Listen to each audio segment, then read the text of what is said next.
Quem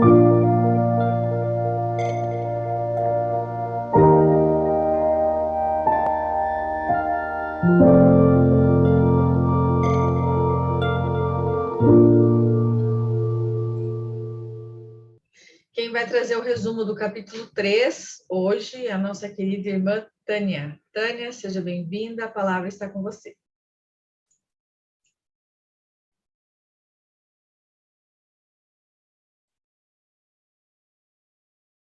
Se você estiver falando, você está com o microfone fechado. Agora que eu estava falando, eu só tinha dado boa noite, não tinha nem entrado no capítulo em si. Aí eu reitero o que falei no mudo.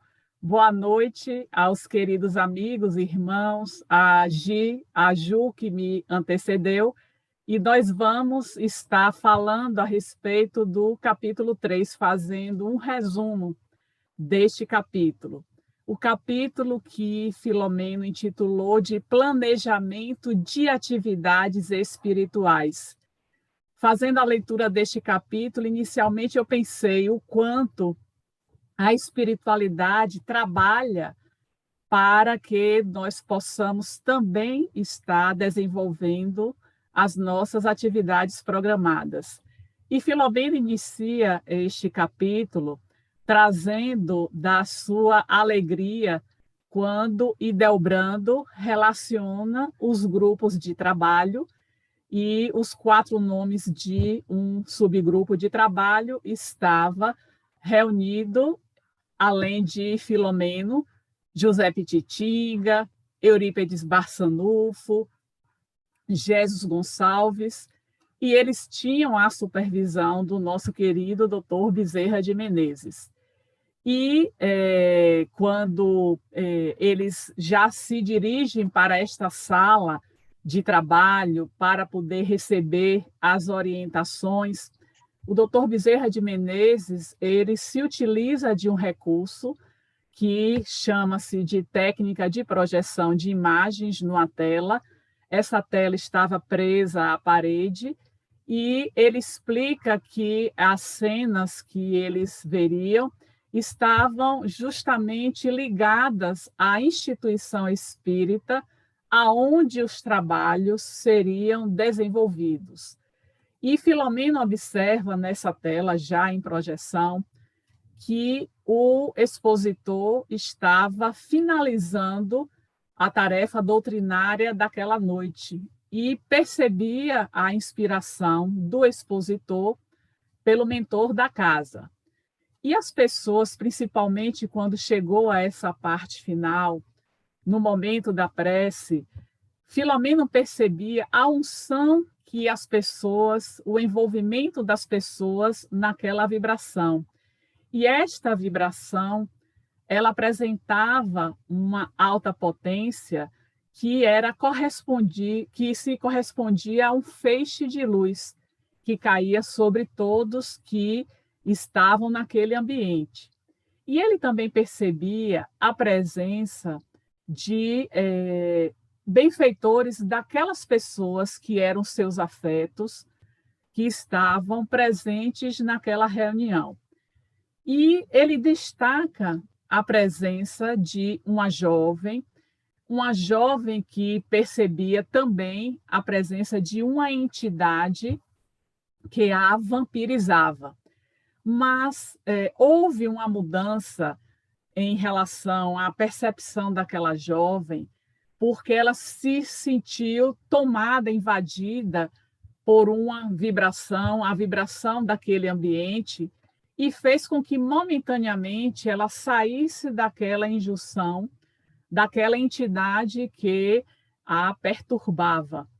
E no momento da oração, onde ela conseguiu momentaneamente esse desligamento, em sua mente passavam as cenas da infância que ela tinha tido, ela perdeu a sua mãe precocemente, a segunda esposa do seu pai a tratava muito mal, e isso foi, aos poucos, sendo substituída pela figura da sua mãe. a sua mãe que ela, de fato, só conviveu até os 4 anos de idade. E nesse momento que ela lembra da mãe, há um destaque que a sua mãe, de fato, se aproxima, beija e transmite para ela o bom ânimo, o estímulo. E nessa presença da figura materna, os espíritos que ficam destacados no salão da reunião para aplicar os passes, aproveita este momento e se utiliza desta energia para poder auxiliar mais na retirada daquele espírito que a atormentava.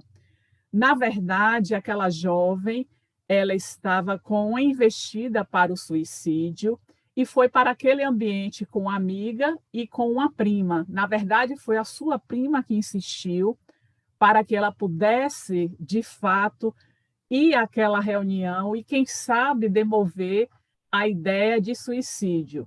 E ela destaca, quando terminou a prece, quando as luzes se acenderam, de que até aquele choro que ela começou a apresentar, ele foi se esvaindo. E uma alegria nova tomou conta daquele ser. Ela teve, de fato, a sensação de que viu a sua mãe, de que foi abraçada pela sua mãe, e ela trazia na sua memória algumas falas da sua mãe. E ela conseguiu orar. Aí vem o destaque neste capítulo da oração. Ela conseguiu orar como ela estava com a presença dessa entidade, ela não lembrava de quando tinha orado. E aí a sua amiga diz que, de fato, toda aquela sensação de bem-estar era decorrente pela presença de Jesus que tinha escutado as preces e estava realmente direcionando o socorro para ela. E aí fala algo que eu acho que nós precisamos destacar sobre a importância do uso dos medicamentos, que, paralelo a este uso do medicamento, ela estaria também associando a terapia espírita, que possibilitaria esse afastamento do adversário desencarnado. E pediu, né, para que ela não abandonasse de maneira nenhuma aquele benefício que ela estava recebendo naquele momento, para que ela desse continuidade. Então, aquela jovem abraça sua prima, agradece por ela ter levado àquele ambiente, e a jovem diz que, de fato, ela queria se afastar daquele mal e viver. E a prima diz que o mais difícil deste processo era justamente aquilo que ia depender daquele esforço dela, da vontade dela de seguir por um outro caminho. E aí Filomeno percebe que naquele ambiente algumas pessoas também choravam de emoção, talvez pela percepção, né, da presença de pessoas queridas já desencarnadas. E chama a atenção que 2 senhoras conversavam na saída daquela reunião, e uma destacava que tinha achado muito longa a exposição, que ela não tinha conseguido acompanhar todo o raciocínio daquele expositor, e que também chamou a atenção a presença de determinada pessoa que ela achou que estava com a aparência ruim, descabelada. E a sua amiga, quando ouviu essas referências, disse que para ela tinha sido o contrário, que por ela ficaria mais tempo naquela reunião, que a pessoa que ela tinha feito a referência havia perdido seu esposo em um acidente muito grave, então que ela estava, de fato, agindo como uma verdadeira espírita. E Filomeno observa que aquela que havia usado a maledicência, ela atraiu uma entidade que também se sentia envolvido por alguma questão do passado. E, mais uma vez, ele segue, né, trazendo a importância da mensagem do bem para aqueles que conseguem captar o sentido da mensagem. e destaca que o expositor ele passa a atender uma fila de pessoas que o buscavam para poder trazer as suas aflições e receber orientações para poder seguir de maneira mais precisa. E Filomeno observa o trânsito de espíritos que iriam fazer parte de uma reunião que se seguiria naquele mesmo ambiente.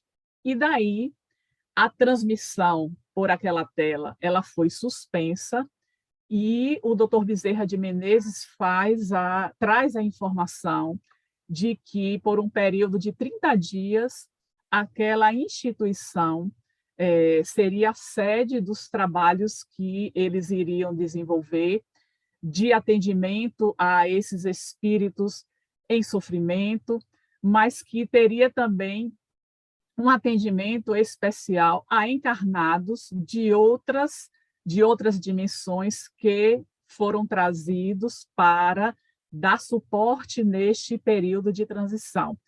E aí há uma referência sobre esses sofrimentos que a humanidade passa nesse período de transição, faz referências ao governo, às religiões e ao mau uso dos recursos, e que tudo isso tem afastado de que, de fato, nós possamos alcançar esse amor, essa solidariedade que deve estar presente, porque ainda há muita fome, ainda há muitas guerras, ainda há muitas doenças. E aí ele faz a lembrança do sermão profético que o evangelista Marcos narra no capítulo 13, quando diz que Jesus traz a referência aos fenômenos dos fins dos tempos morais e declara que, se não fosse pelos eleitos que o Pai escolheu, as dores seriam muito mais terríveis. E aí fala, né, da pátria do Evangelho, igualmente dos efeitos danosos dessas desigualdades sociais, das minorias sofridas, abandonadas, da indiferença, da má utilização dos recursos públicos, e que tudo isso precisa mudar porque o lar ele perdeu o rumo e a alucinação tomou conta de quase todos os segmentos sociais. E ele destaca quais serão os instrumentos que eles utilizarão naquelas atividades que vão desenvolver, e que todos eles se encontram no Evangelho de Jesus, que é o amor, a compaixão, a esperança e a caridade, dizendo que nós não fomos eleitos para a reprovação, para a reclamação, para o revide, e sim para a compreensão e o sentimento de solidariedade. E, finalizando, né, este encontro, ele coloca que, para a atividade desobsessiva que vai ser executada naquele período, há necessidade de compaixão pelos sofredores. Inclusive, fala que, mesmo com toda a energia que Jesus utilizava para aqueles que se apresentavam de maneira odienta, ele também apresentava a compaixão, ele manifestava a compaixão, ele sempre se compadecia. E, para finalizar o capítulo, ele traz que o objetivo das atividades que serão desenvolvidas é o socorro à instituição, bem como aqueles que estão fazendo parte desta pleiade de outras dimensões para que a regeneração chegue. E recomenda a oração. Ele diz que, de fato, a oração é que vai auxiliar no atendimento dos compromissos que foram estabelecidos e que certamente eles iriam alcançar esses objetivos. Finaliza, de fato, pedindo a Eurípedes que fizesse a prece para encerrar aquela atividade. Então, este é o resumo do capítulo 3 de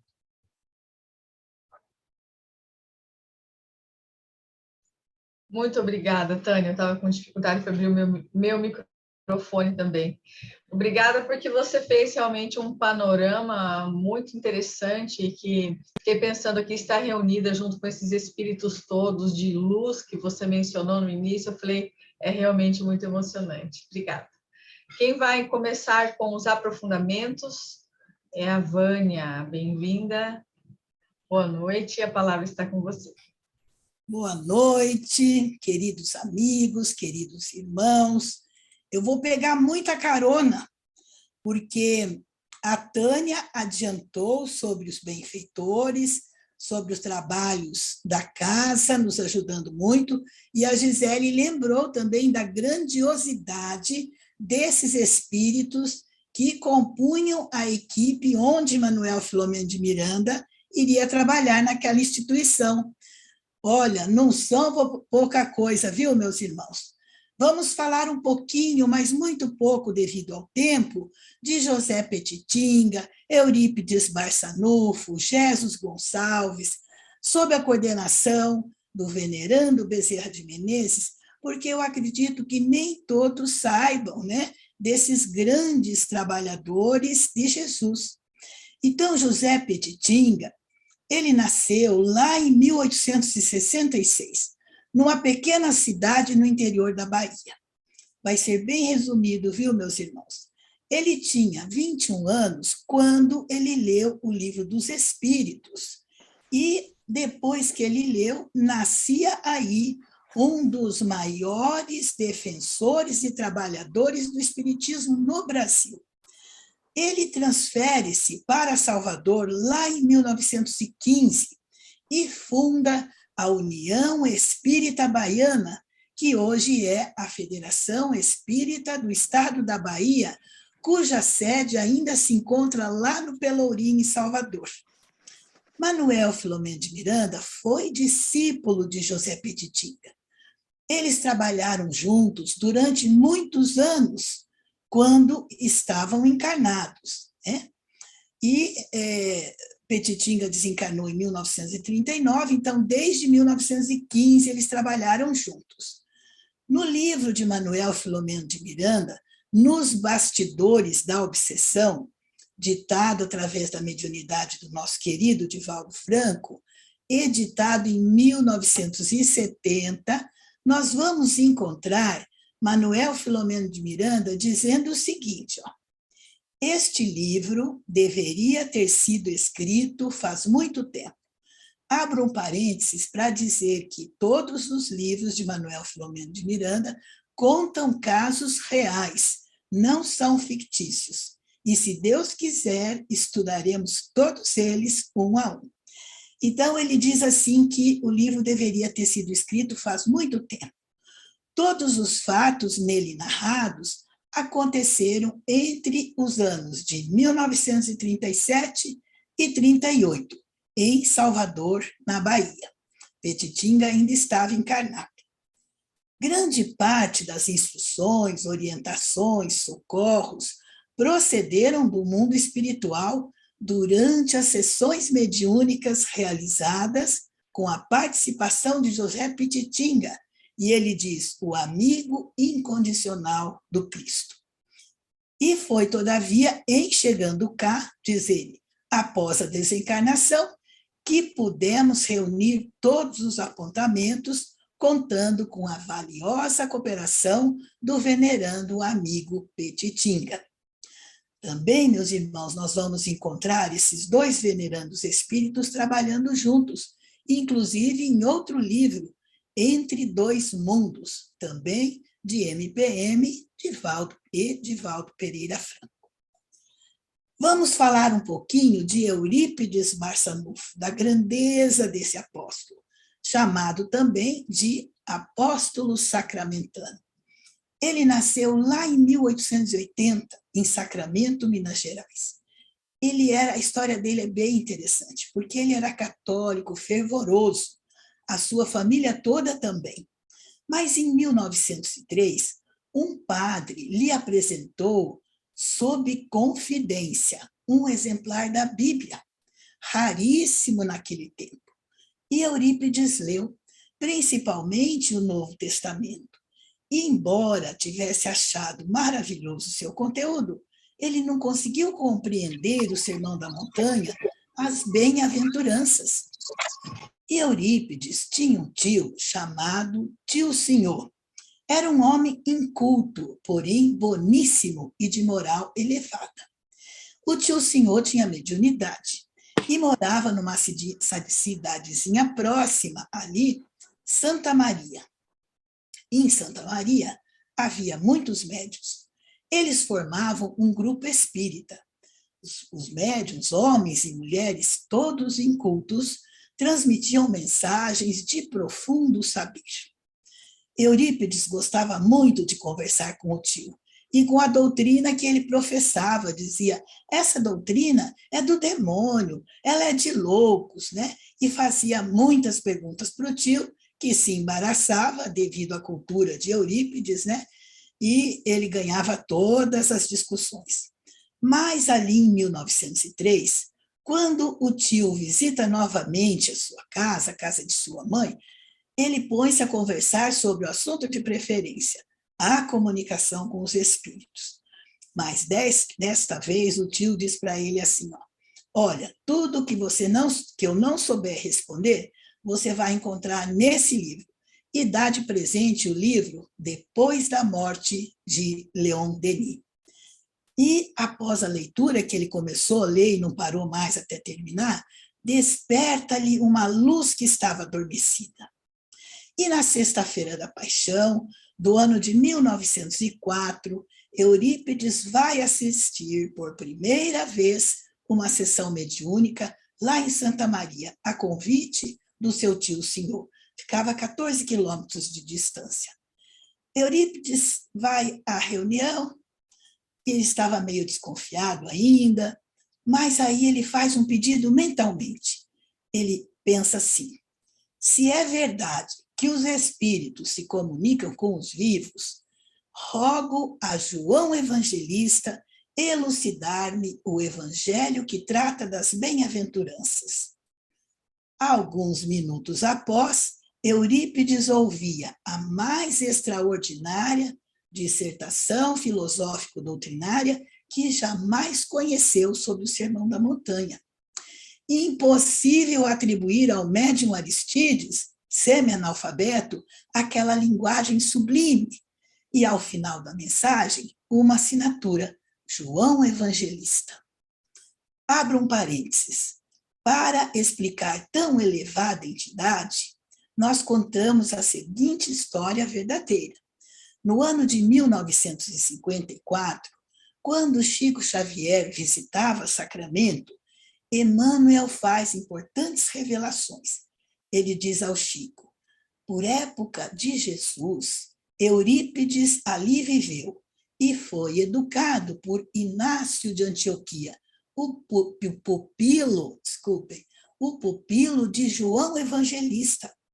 Ainda adolescente, Eurípides manteve contato com o apóstolo João, que sabemos muito bem que João chamou Maria, mãe de Jesus, para morar com ele algum tempo após a crucificação. E ali Eurípides também pregou e foi martirizado naquela reencarnação. Então, daí vem uma mensagem assinada por João Evangelista. E certo dia, só fatos assim que não dá para pular, Eurípides orava fervorosamente e ele viu-se fora do corpo, em desdobramento, e sentia que ia subindo, e ele chega numa campina verdejante. Avista uma figura que estava envolvida por muita luz. Reconhece que era Cristo Jesus. Ele não ousa se aproximar mais. Ele cai de joelhos e chora. Então, desde aquele dia, ele entrega-se à doutrina espírita, entrega-se aos necessitados com fervor, sem repouso de um dia sequer. Ele tinha muitos tipos de mediunidade, alguns raríssimos. E Eurípides psicografou uma mensagem de Maria de Nazaré, a qual encontra-se em Sacramento. Por quê? Desde aquele dia, né, ele vai e funda um centro espírita ali em Sacramento, ainda em 1905. E ali apresentavam-se espíritos de grande vulto da humanidade, inclusive Maria de Nazaré, porque ele conviveu com ela lá à época de Jesus, quando era adolescente. E ele deixou escrito uma coisa rara, que desencarnaria às 6 horas da manhã do dia 1º de novembro de 1918. E assim sucedeu, aos 38 anos de idade. E os alunos contavam que Eurípides tinha uma sonolência, estava dando aula no seu colégio, depois no colégio Allan Kardec, e ele entrava em trânsito. E ele retornava do trânsito e dizia: estive em tal lugar, atendi tal pessoa, fiz um parto difícil, coisa simples. E certa vez ele entrou em transe, e quando ele voltou, ele descreveu detalhadamente para os seus alunos o local, o horário e os participantes de uma reunião que ele havia acabado de assistir. Sabem onde? Na cidade de Versalhes, na França, onde foi assinado o Tratado de Versalhes. No mundo espiritual, Eurípides ergueu o Hospital Esperança, afiançado por Jesus, onde são acolhidos especialmente pacientes que foram espiritistas fracassados, aqueles que abandonaram os compromissos nobres. Encontramos relatos deste magnífico trabalho no livro Tormentos da Obsessão, também de Manuel Filomeno de Miranda. E vamos falar um pouquinho sobre Jesus Gonçalves. Ele foi alarico, lá pelo ano, foi rei dos visigodos, lá pelo ano de 396 a 410 depois de Cristo. Ele foi treinado nas técnicas de guerra dentro do Império Romano, e ele devastou países, invadiu Roma, sempre cruel e insensível, tinha sede de poder. Mais de 1000 anos depois, entre indas e vindas, ele reencarna na França, em 1585. Ele torna-se cardeal para falar de Jesus, mas, em verdade, ele foi um dos mais poderosos políticos franceses do regime monárquico, mesmo sendo cardeal. Foi odiado e temido por todas as camadas da sociedade. Daí, ele vai renascer no Brasil, numa cidadezinha do interior do estado de São Paulo. E aos 27 anos, ele é acometido pela hanseníase. E naquele tempo, né, era retirado da sociedade, da família e colocado pelo serviço sanitário em um lugar apropriado. Então, ali, passado anos, ele funda o Centro Espírita dentro do Hospital de Pirapitingui e apresenta a doutrina espírita aos seus companheiros de dor, que eram muitos. Jesus desencarna em 1947, completamente desfigurado pela hanseníase. E no ano de 1949, pouco mais de 2 anos da sua desencarnação, Jesus apresenta-se em espírito para Divaldo Franco. E Divaldo vê aquele espírito chegando, né, todo carcomido, a boca, o nariz, as orelhas, os pés enfaixados, ele claudicava, e o Divaldo pensou que fosse um obsessor. E o Jesus chegou perto dele e diz assim: Divaldo, eu não sou um obsessor, eu sou teu irmão, nós fomos amigos. Eu venho de etapa em etapa ressarcindo as duras penas que contraí desde os dias que, na condição de conquistador, eu disseminei a morte. Mais tarde, muito mais tarde, já conhecendo Jesus, não me foi possível fugir daquela compulsão guerreira e, em posição relevante na política francesa do século XVII, Novamente me engalfiei em lutas tenebrosas, sendo um dos responsáveis pelo prosseguimento da guerra franco-austríaca, uma guerra que durou 30 anos. Em chegando do lado de cá, diz ele, dei-me conta da alucinação em que me devorava e roguei ao Senhor, por misericórdia, me concedesse a hanseníase purificadora. Ele reencarna antes dessa várias vezes com hanseníase. E Bezerra de Menezes dispensa comentários, até pela falta de tempo, mas ele é aquela estrela que brilha no céu a nos iluminar, nos proteger todos os dias da nossa vida. Mas nós queremos destacar aqui, neste capítulo, o que a querida Tânia já mencionou. Os excelentes resultados dos trabalhos doutrinários realizados numa sessão pública, numa reunião pública. Vejamos, meus irmãos, nada é por acaso. Os espíritos que nos ajudam a gente chegar até lá, e, nesse caso, levaram a mãezinha dele, estavam preparados para conversar com aquele espírito que martirizava ela. A gente pensa que está tudo assim jogado. Não, existe todo um planejamento. Então, esta jovem, ela estava nesse processo depressivo, lamentável, pensando em suicídio e sendo vampirizada pelo adversário perverso. Olha a importância de tudo que aconteceu, que a Tânia nos contou muito bem, da importância de uma reunião pública séria. E a nossa querida Sueli Caldas Schubert vai escrever a respeito no seu livro Nas Fronteiras da Nova Era. Ela vai escrever assim: devo dizer aqui que sempre tive a preocupação pessoal de que se compreenda a importância fundamental da chamada reunião pública doutrinária. Sabemos que a programação deve ser feita com todos os cuidados possíveis quanto à escolha dos temas e, igualmente, quanto à escolha dos expositores a serem convidados, a fim de que sejam mantidas as bases da codificação kardeciana, indene as interpolações que não se coadunem com a doutrina espírita, porque daí perde o seu caráter de seriedade e não temos essas benesses desse atendimento dos espíritos, né? E ela continua falando assim: pois que o recinto, a sala de palestra pública, recebe da espiritualidade o cuidado compatível com a importância das tarefas ali desenvolvidas.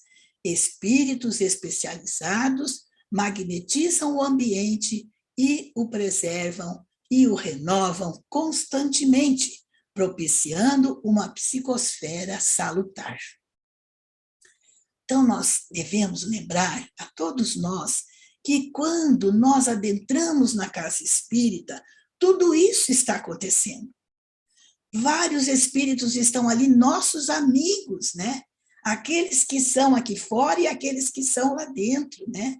E aí vimos que o espírito foi afastado, porque a Sueli ainda faz uma observação. Ela diz assim: o espírito obsessor que atormentava a jovem obteve permissão para entrar no local da palestra, porque às vezes eles não têm essa permissão, porque os mentores da instituição sabiam previamente que o ambiente elevado contribuiria não somente para a libertação de sua vítima, como também dele próprio, que já apresentava condições para tanto.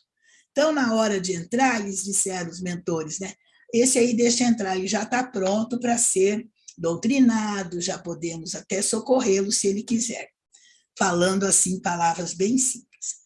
E, por fim, outro ponto que nós queremos destacar nesse capítulo, para o nosso aprendizado, única e exclusivamente, é a respeito do relato também que a Tânia comentou, daquela senhora que, saindo da belíssima e iluminada preleção, ela comenta que achou muito cansativa, que não pôde acompanhar o raciocínio, até porque ela ficou observando a aparência de uma conhecida ali presente, e ela fez uma crítica quando estavam já fora do salão, na saída. E aí, meus irmãos, Manuel Filomeno de Miranda escreve literalmente: e enquanto se permitia a maledicência, atraiu antigo comparsa, desencarnado, que a explorava psiquicamente, que havia ficado retido nas barreiras de entrada do salão doutrinário. Esse espírito não estava pronto ainda para ser doutrinado, ficou lá do lado de fora. Então, meus irmãos, a gente ri porque isso acontece com a gente também. É um descuido que nós não deveremos ter, né? Porque, como nos ensina Paulo de Tarso, estamos sempre cercados por uma nuvem de testemunhas. Muito obrigada pela atenção. Nós que agradecemos. Enquanto você falava, trazia, né, a história desses grandes nomes, desses grandes benfeitores, e que muito pouco ainda são conhecidos por nós. Eu também lembrei daquela história que o Divaldo fala, que o Espírito chegou para ele e falou assim: você quer ir ao leprosário, visitar, né? Ou você quer ir lá ou você quer ir para lá? Né? Ou seja...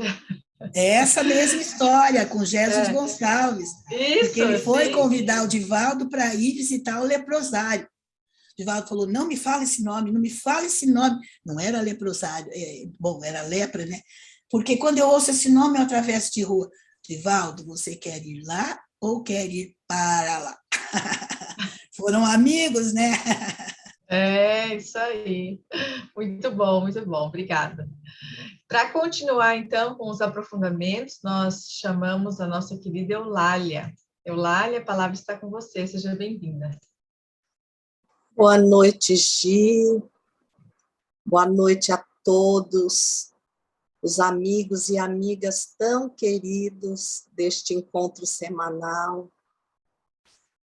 Eu estava aqui quase até me esquecendo que eu iria participar embevecida, porque a Ju, a Tânia e a Vânia nos fizeram atravessar a telinha e viver a ambiência desse livro maravilhoso. E a nossa parte coube exatamente relembrar o que foi falado na aula passada, de que não teríamos necessidade de passar por tanto sofrimento como estamos passando. E essa parte está ressaltada no Evangelho segundo o Espiritismo, no capítulo 5, Bem-aventurados os aflitos, tormentos voluntários. Então, nós criamos sofrimentos para nós. E quando chegamos à casa espírita, em maior ou menor grau, todos vamos em situações lastimáveis. Uns vivenciando-as intensamente, reconhecendo, outros não. Mas nós todos vamos buscar ajuda e esclarecimento. A Vânia falou, a nossa querida Sueli, nas reflexões dela sobre a casa espírita, e nós queremos aqui ressaltar: o meu é velhinho, mas não tem como um trabalhador espírita participar das tarefas de uma casa espírita sem conhecer a excelência do livro da nossa querida Sueli, Dimensões Espirituais do Centro Espírita. Então, este livro vai exatamente nos dimensionar a responsabilidade que nós temos em sermos os que acolhem. Então, nesse livro, capítulo 4, aborda exclusivamente a reunião pública.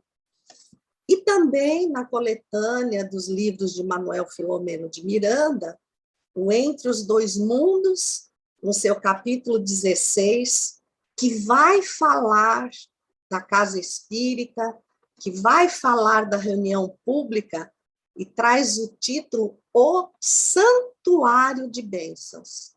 Então, isso, por si só, vai nos dando a dimensão do que representa aquele ambiente que até os que trabalham muitas vezes desrespeitam, com conversas vulgares, com comportamentos exagerados, levando os assuntos cotidianos para a casa espírita, quando deveríamos trazer os assuntos espíritas para a vida cotidiana.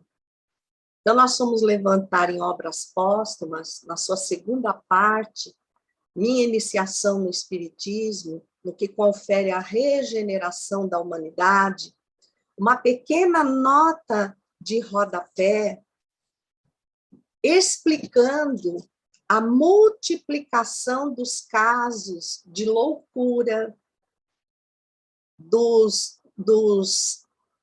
processos obsessivos, como era o caso da jovem que ali estava, das explosões assassinas, da maldade sem freios.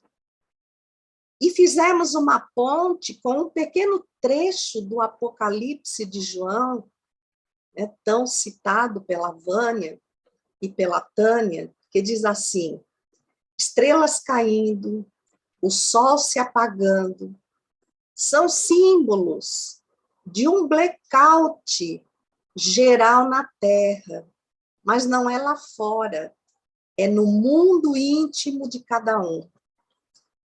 Momento em que todas as convicções estão sendo testadas.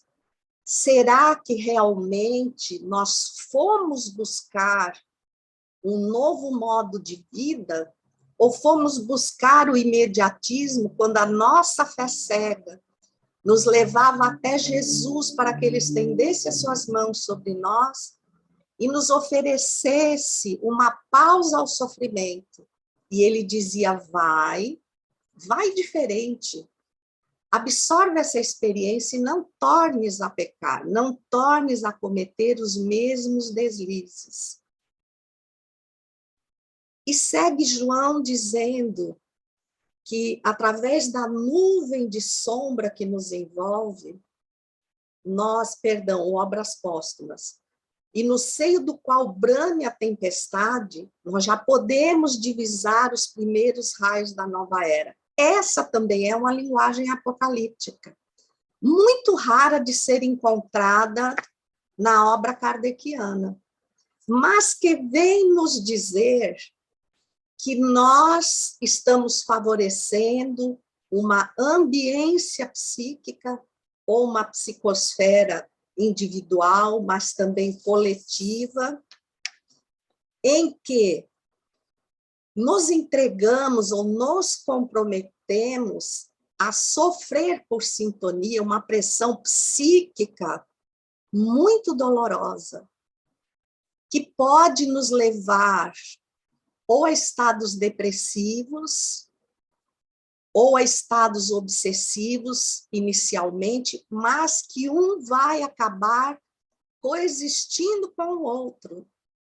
E esse é o perfil das pessoas que chegam à casa espírita, que vão lá pela primeira vez, que não sabem como funciona, que não conseguem avaliar o que representa aquela ambiência, o trabalho dos benfeitores espirituais antes, durante e depois, e encontram em nós pessoas que, querendo recebê-los de uma forma carinhosa, acabamos nos comportando como se estivéssemos numa ambiência comum, não colaborando efetivamente com o trabalho dos benfeitores espirituais, saindo da casa espírita já tomados por outros compromissos, sem nos prepararmos e disponibilizarmos para a continuidade dessa grandiosa tarefa que vemos com espíritos de tamanha envergadura e que simplesmente não podem contar como deveriam com a nossa colaboração. Daí, vamos entender a imensa caridade de Eurípides Barçanufo de fundar o Hospital Esperança para os trabalhadores espíritas e principalmente da área da mediunidade, na sua chegada tormentosa ao mundo espiritual. Nós vamos ver que no decorrer, que ele vai citar o sermão profético, e nós vamos propositalmente deixar para finalizar, ele vai falar do Brasil. Então, no livro Brasil, Coração do Mundo, Pátria do Evangelho, nós vamos ver que quando se trata do Brasil, Ismael vai realizando diversas reuniões em todas as nações, porque, na realidade, o movimento é planetário, e nós vimos isso no Rumo do Mundo de Regeneração, mas ele vai ressaltar que o momento, a oportunidade é do Brasil. Então, ele diz que 100 anos antes do advento do Espiritismo, aquele século, e mais 100 anos, ou seja, quase 200 anos a partir da inauguração dessa nova era, o plano para o Brasil é grandioso, mas nós precisamos materializar esse plano. E quem é que estava lá e que recebe de Ismael uma tarefa grandiosa? E vocês podem ver o livro Brasil, Coração do Mundo, Pátria do Evangelho, que tem um capítulo inteiro, que é o número 22, cujo título é Bezerra de Menezes. Então, obviamente, nós não vamos ficar aqui falando da grandeza desse espírito, que teve o convite de alçar a patamares infinitamente superiores e escolheu permanecer conosco, e com certeza conta e muito que nós despertemos para a vivência da mensagem espírita, para sermos cartas vivas do Evangelho, sem termos destaque nenhum, cargo nenhum dentro da casa. Nós somos servidores do Cristo. Depois ele vai ressaltar a corrupção e, na sequência, a família, exatamente no parágrafo 48. E nós vamos ressaltar aqui que todo o ministério, o messianato de Jesus, ele não se apartou da família. A primeira instituição visível do cristianismo foi o lar pobre de Simão Pedro em Cafarnaum. Uma das primeiras, ou a primeira manifestação pública dos milagres, digamos assim, de Jesus, foi exatamente numa festa de núpcias, no aconchego de um lar. Muitas vezes Jesus visitou as casas residenciais de pecadores confessos, acendendo novas luzes no coração. A última reunião com os discípulos foi no cenáculo doméstico. O primeiro núcleo de serviço cristão, que era a moradia de Simão Pedro, transformou-se num baluarte de fé.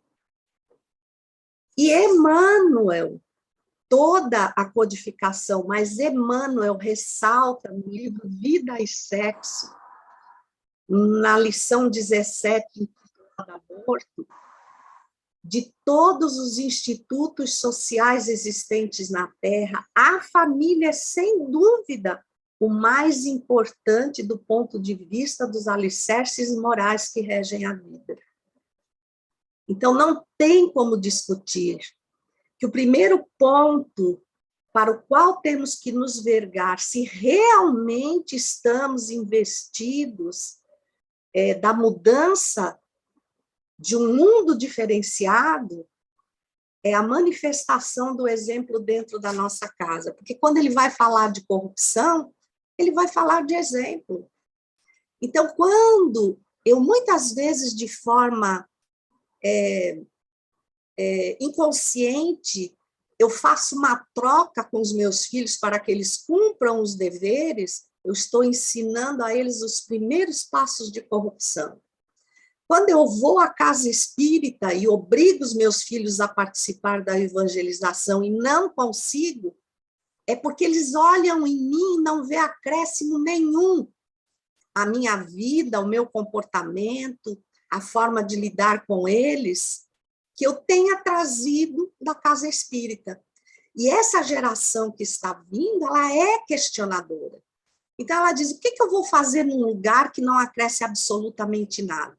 Então, não é que as nossas crianças ou os nossos jovens não querem ir à casa espírita. É que nós não mostramos resultados, e essa geração quer resultados, quer ver que valha a pena. E aí passa-se aos resgates dolorosos de que está farta a codificação, fazendo um parâmetro com o discurso escatológico que nós vamos encontrar em Mateus, em Marcos e em Lucas, que é o sermão profético. Escatologia é uma parte da teologia e da filosofia que trata dos últimos eventos, né, do destino final do gênero humano, mas nunca com a visão espírita, que a codificação traz tão clara. Em A Gênese, no seu capítulo 18, principalmente em A Nova Geração, então, nós vamos ver todas as dores se multiplicarem, todos os sofrimentos atingirem o seu ápice, e quando nós pensamos que chegamos ao ápice, ele ainda cresce mais, mas nós não temos não temos materializado os planos de Jesus, e somos hoje os que supostamente deveríamos ter mais entendimento, porque a doutrina nos oferece esse entendimento. Então, nós vamos ver, por exemplo, o reinado do ouro dará lugar a outro, mais puro, o pensamento será em breve soberano, e os espíritos de eleição, que são espíritos já de uma envergadura moral, de uma conquista ímpar, que não estão atrelados nem a expiações, nem a provas na terra, mas que vêm a ela em missões, e que sempre vieram em todas as eras, que já iluminaram séculos, eles estão voltando. Eles vêm para alavancar o progresso da humanidade, mas nós estaremos preparados para lhes compreender a missão, para compreender o que eles vêm trazer. Então, lá na Revista Espírita, fevereiro de 1868, em Os Messias do Espiritismo, nós vamos encontrar, assim como em maio também do mesmo ano, esses espíritos que vêm alavancar o progresso da Terra. Aí, o que é que nós estamos vendo? Estamos vendo, como naquela jovem, que essa mudança não vai ser brusca. Nós vamos, às vezes, enveredar por um sofrimento desnecessário, os espíritos que ainda estão vinculados ao mal, que continuam sofrendo essa pressão psíquica, e os que estão desencarnados, que acham que a Terra é domínio deles, eles vão estorcegar, disputando a Terra com o Cristo, vão agitar a todos nós, vão promover muitas catástrofes para as quais muitas vezes somos nós que nos atiramos. Então, vão se multiplicar os suicídios, as dependências químicas, os vícios de toda ordem. E enquanto nós aceleramos esse processo de desencarnação ou os tormentos voluntários desse imenso mal, Jesus tira o máximo bem, promovendo, por sua vez, o retorno, o ingresso na Terra de grande número desses espíritos preparados, alavancando a evolução de tal forma que hoje a impressão que temos é que o mal está em franca evolução e o bem está tímido. Mas todas essas situações vão fazer com que os pratos dessa balança se equilibrem e, por fim, o bem reine por toda parte. Basta responder se eu vou optar permanecer com Jesus ou se eu vou dispensar o bem por todos os meios e, finalmente, não me sobrar outra alternativa, senão partir para um exílio, que eu não gosto de chamar de exílio, mas de uma classe especial, onde almas em dificuldades vão ter que rever toda a matéria. E eu peço licença para usar um pequeno trecho do livro Caminho, Verdade e Vida, no seu capítulo 119, que diz assim: transição planetária. Num plano onde campeiam tantas glórias fáceis, a do cristão é mais profunda e mais difícil. A vitória do seguidor de Jesus é quase sempre no lado inverso dos triunfos mundanos. É o lado oculto. Raros conseguem vê-lo com olhos mortais. Entretanto, essa glória é tão grande que o mundo não a proporciona, nem pode subtraí-la. É o testemunho da consciência própria transformada em tabernáculo do Cristo vivo. Eu vejo que esse capítulo todo é um convite para cada um de nós aceitar o bem definitivamente, mas não falar do bem, exemplificá-lo, sendo realmente credenciados como servidores do Cristo. Porque o Chico disse, o Cristo não pediu muita coisa, não exigiu que as pessoas escalassem o Everest, fizessem grandes sacrifícios. Ele só pediu que nos amássemos uns aos outros. Muita gratidão a todos. Muito lindo, Eulália. É realmente emocionante o teu encerramento e muito importante o seu alerta.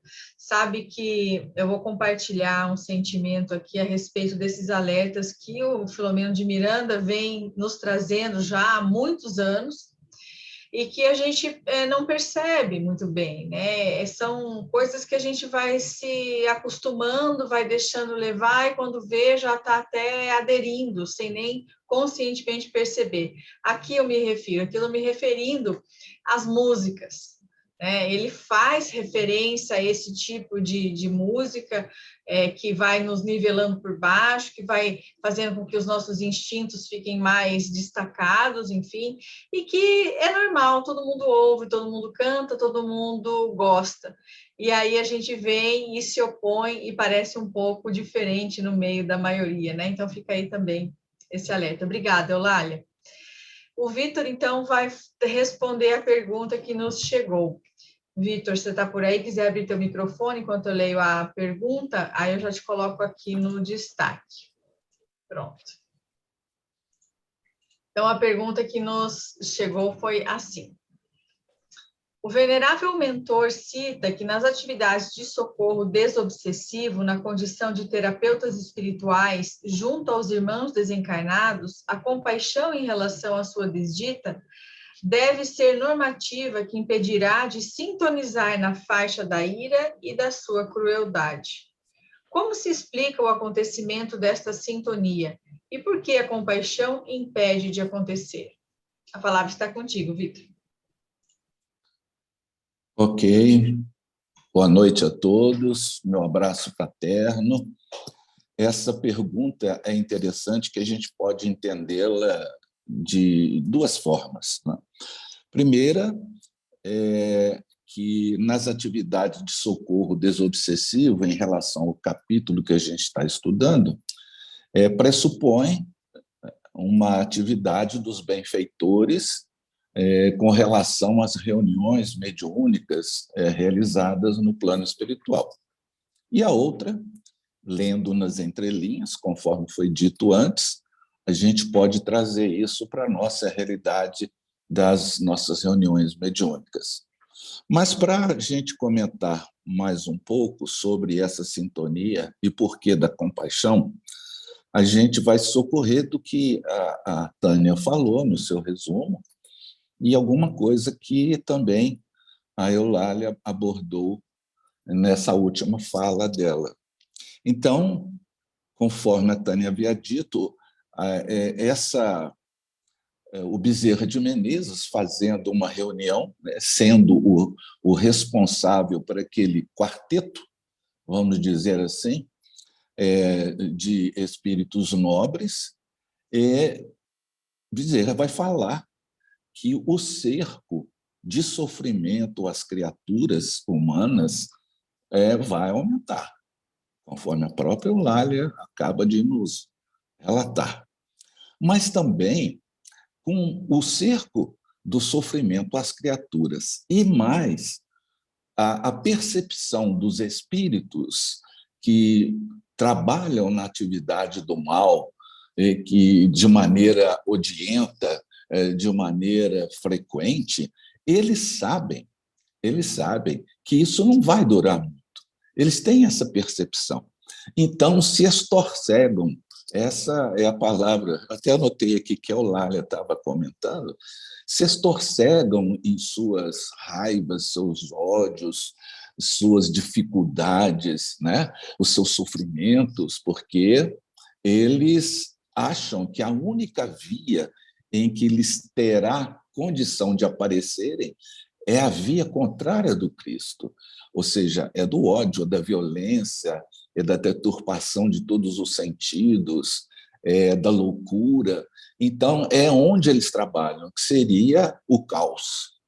Nesse sentido, eles se tornam nessa incapacidade de se perceber que eles não terão a continuidade e que serão recambiados para outras experiências um pouco mais difíceis, se nelas eles quiserem permanecer, eles ficam mais ainda revoltados e enfurecidos, porque, não conseguindo o objetivo, a tendência é eles ficarem mais aborrecidos ou irados, vamos dizer assim. Então, pelas poucas vezes que nós tivemos condições de conversar com esses espíritos, eles, sabendo que não vão lograr êxito, eles têm uma linguagem, às vezes, muito difícil, muito incisiva, porque eles são sabedores, né? Vamos dizer, os líderes, porque aqueles que vêm em nome deles, seriam comandados, eles trazem o primeiro embate, mas os outros, até por, vamos dizer, proteção dos médiums, determinados médiums não conseguem recebê-los. Tamanha é a vibração pesada e negativa de que eles são portadores. Mas, então, o que acontece?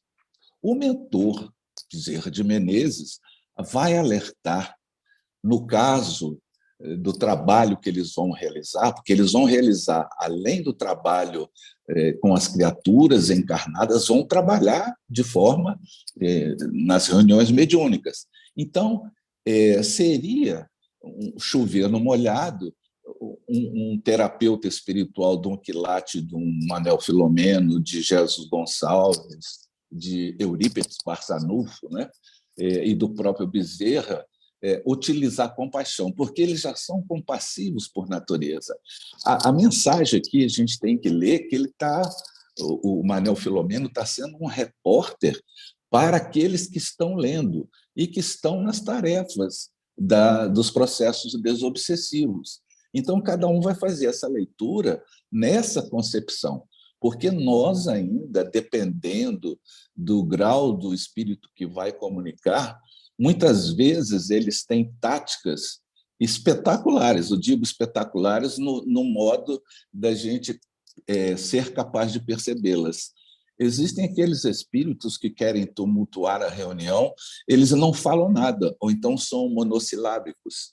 E o pobre do terapeuta espiritual, né, o dialogador, ele fica dando voltas, falando de Jesus aqui, e o espírito não fala nada. O espírito fica num mutismo e aquilo parece que vai contagiando e todo mundo vai olhando para o dialogador e ele não sabe mais o que fazer. Isso é uma tática para desestabilizar vamos dizer, a energia vibratória que envolve aquela reunião. E isso acontecendo, os trabalhos não prosseguem a contento. Isso é uma tática. A outra é que eles são bastante irônicos e sagazes, porque eles têm uma cultura, grande parte dos líderes são espíritos inteligentíssimos. Eles têm uma cultura invulgar, mas, infelizmente, derivada para o mal. Então, essa ironia, eles lançam nas perguntas que a gente faz, as respostas são tão irônicas e contundentes que, se você não se precatar disso, você vai cair no terreno que eles querem. Aí é que entra a questão da sintonia, dizendo no patamar dos dialogadores encarnados que trabalham em reuniões, porque a gente já viu sobejamente nos livros que a gente já estudou como que é um esclarecimento de caráter desobsessivo de um Eurípides Barçanufo. Eles não batem de frente, eles aproveitam aquilo que o espírito fala, e são espíritos assim trevosíssimos, e eles utilizam da compaixão. Né? Então, não é possível que o Bezerra vai falar com Eurípides, nós vamos trabalhar e vamos precisar de ser compassivo. Não, porque isso não tem cabimento, porque a compaixão faz parte dos atributos de espíritos que gravitam nesse patamar vibratório. Né? Então, pegando o gancho para nós, a gente vai entender que tem dias que a gente vai cair na armadilha deles. Então, o que vai fazer? Ele, o benfeitor, nos sugerindo a questão da compaixão. E ele vai dizer também, ele vai dizer aqui, nas atividades do socorro desobsessivo, deixemo-nos compadecer, ou seja, compaixão, pelos sofredores. Não é aqueles que sofrem o cerco dessas entidades só, nem o pessoal que trabalha na casa espírita, mas principalmente pelos que fazem sofrer. Para esses espíritos, eles estão ali não é só para atender aquela pessoa, aquela jovem que está com problema de depressão, nem a outra que vai aparecer mais tarde nos capítulos seguintes. Não, eles estão para atender só aquelas criaturas que, por trás disso, tem um trabalho desobsessivo. Então, nessa condição é que ele vai falar aqui, sem olvidar os que fazem sofrer, porque ninguém faz o outro sofrer por acaso. Você não, é impossível conceber que alguém persegue o outro só por perseguir. Há um motivo. Nos casos em questão, trabalhando com espíritos vinculados a essa faixa que se opõem ao movimento regenerativo da humanidade, é porque são espíritos oriundos. Vamos lembrar dos livros que nós estudamos, principalmente no rumo do mundo de regeneração, na faixa dos mouros, na faixa dos judeus que habitavam Portugal e a Espanha na época da Inquisição, e que todo aquele processo desencadeou isso que nós estamos colhendo agora, os anticristos. Né? Então, nesse sentido, essas criaturas que fazem sofrer é que sofrem mais. Não são aquelas que estão em sofrimento, porque o fazer sofrer, ele é devido a um ódio prolongado, as pessoas não têm momento de paz, não tem, o pensamento é a mil, é só o mal, não tem nada de alento, não tem nada de positivo, é tudo uma ansiedade. Então, essas criaturas é como se tivesse um grande transtorno de ansiedade generalizado, mas num grau hiperlativo. Então, o que faz? A compaixão seria esse processo de atenuação dessas vibrações que esses espíritos são portadores na hora da nossa relação de trabalho vocabular, no sentido de trazer possibilidades mínimas que sejam de dirimir aquele sofrimento. Porque se a gente entender a questão da compaixão, eu peguei aqui no dicionário Oxford Language, está escrito assim: compaixão é um sentimento piedoso de simpatia para com a tragédia pessoal de outrem. Não é só isso. Aí vem uma vírgula, acompanhado do sentimento de minorá-la, ou seja, minorar a tragédia pessoal. Então, eu fiquei pensando, eu falei, gente, mas é lógico, você ter empatia é uma coisa, você se colocar no lugar do outro, mas a compaixão, além de você ter esse sentimento piedoso da tragédia que ocorre com a outra pessoa, você vai acompanhado de um sentimento de minorar aquilo. Ou seja, há uma predisposição, um fator predisponente para uma ação para minorar aquilo. Né? Ou, aí que vem uma outra frase desse dicionário, é uma participação espiritual, olha só, no dicionário, participação espiritual na infelicidade alheia que suscita um impulso altruísta para com o sofredor. Achei espetacular essa definição, esse conceito de compaixão. Então, quando você usa esse sentimento numa conversa com alguém, tudo que aquela pessoa falar contra você, você já relativiza. É como se você tivesse, ele sofre. E o jeito dele mostrar que sofre é agredindo, ironizando, diminuindo a capacidade do outro, porque eles são mestres nisso. Eles falam assim, mas quem é você para falar sobre isso se você nunca passou por isso?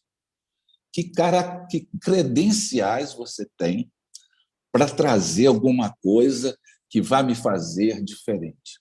Né? A gente pode até falar credencial nenhuma, a gente segue a Jesus, mas isso para eles não basta, né? Porque é contra Jesus que eles estão lutando e verbalizando de forma contundente.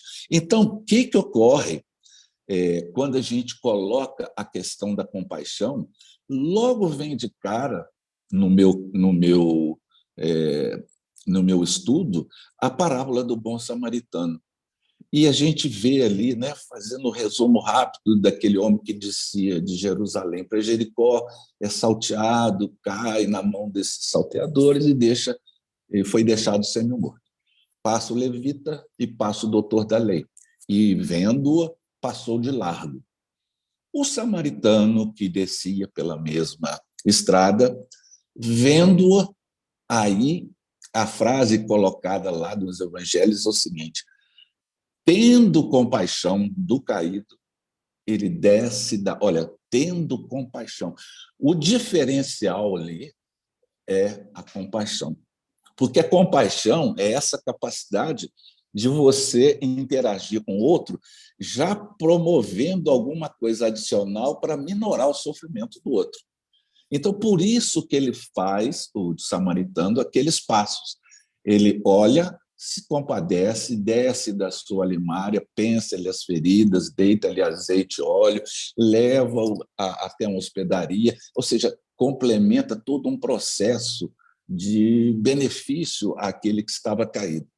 Mas a gente tem que pensar que o caído ali, quando Jesus fala, é o caído moral, é o caído da rejeição, é o caído. Só que Jesus, metaforicamente, em termos de uma parábola, ele vai falar que é alguém que foi assaltado, que foi prejudicado, que foi magoado. Então, isso a gente vê. E nós também, muitas vezes, na grande maioria, somos os caídos. Então, a questão da compaixão faz com que a gente saia do terreno da indiferença e comece a ter a percepção da validade do outro como um viajor, um companheiro de viagem no rumo do processo evolutivo.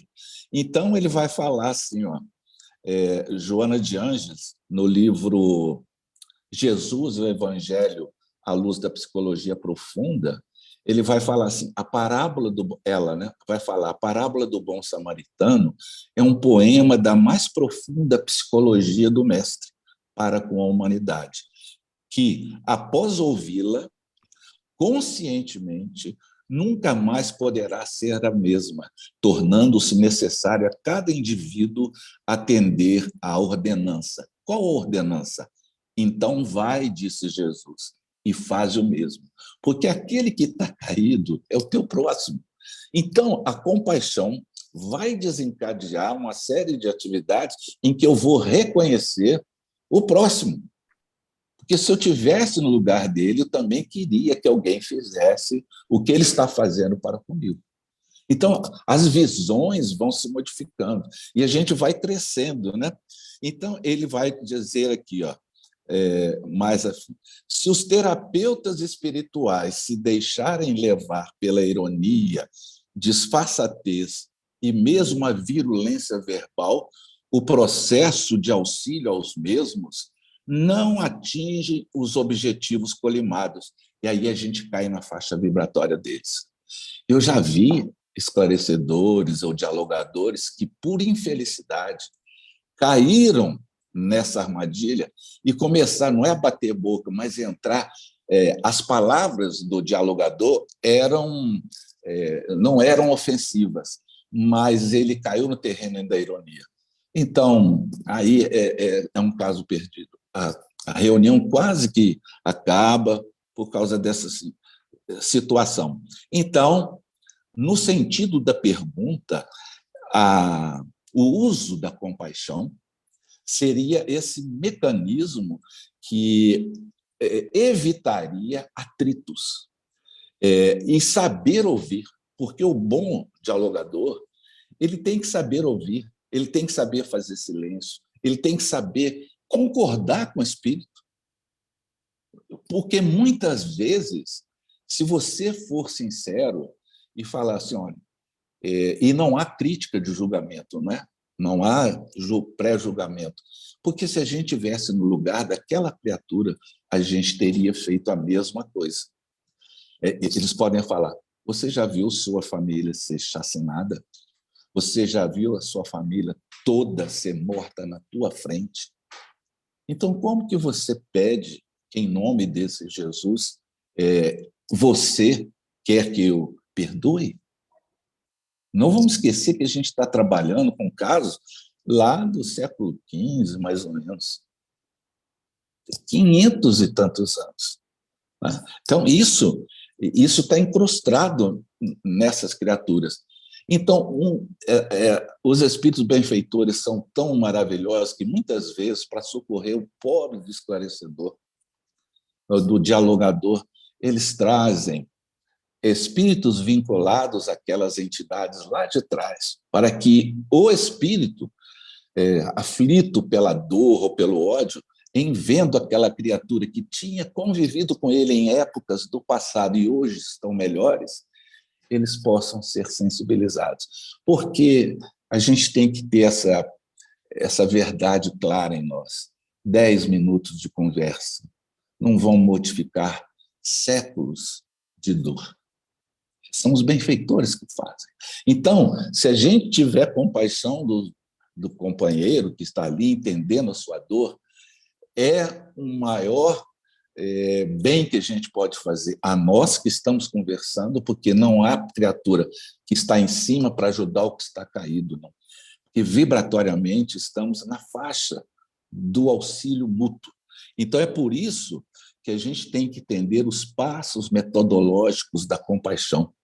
Primeiro, para você não cair na indiferença, você tem que parar de pensar em si, nos seus problemas. E quando você para, você faz silêncio. E quando você silencia, os seus espaços mentais se abrem e você começa a ouvir o outro. Então, é parar, ouvir, atender aqueles que estão em processo de caídos à beira da estrada, atender, analisar e agir. Esses são os passos. Então, você nunca vai conversar com uma entidade e falar, não, você tem que fazer isso, perdoar, tal, que Jesus te abençoe. Não. Às vezes você tem que fazer um trabalho, né? E os benfeitores fazem isso nos livros de André Luiz. Silas, para auxiliar Clarindo e Leonel, ele vai começar a trabalhar nos sobrinhos dele, auxiliar aquela família para poder chegar neles. Então, o trabalho do nível espiritual é todo compaixão. É todo compaixão, porque eu trabalho com Jesus. Né? Então, trazendo aqui mais uma situação, eu estava vendo agora esses tristes episódios da cidade de Petrópolis. Então, as criaturas assim, transidas de dor. Até uma senhora de Juiz de Fora apareceu lá, que ela mudou recentemente.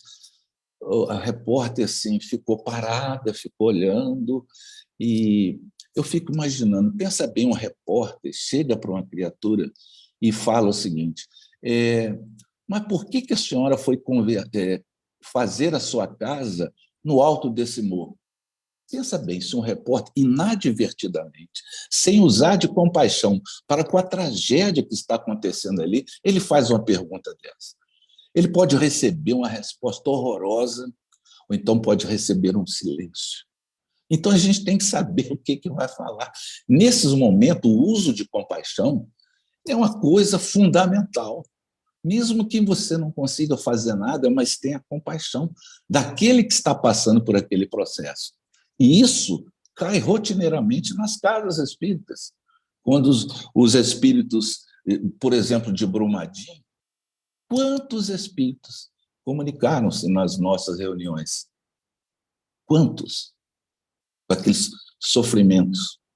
Quando tínhamos a Sueli como nossa companheira de trabalho, fisicamente falando. Então, e a gente tem que saber o que vai falar, o que vai conversar. O uso da compaixão, ele é do patrão para o empregado, do marido para a mulher, da mulher para o marido.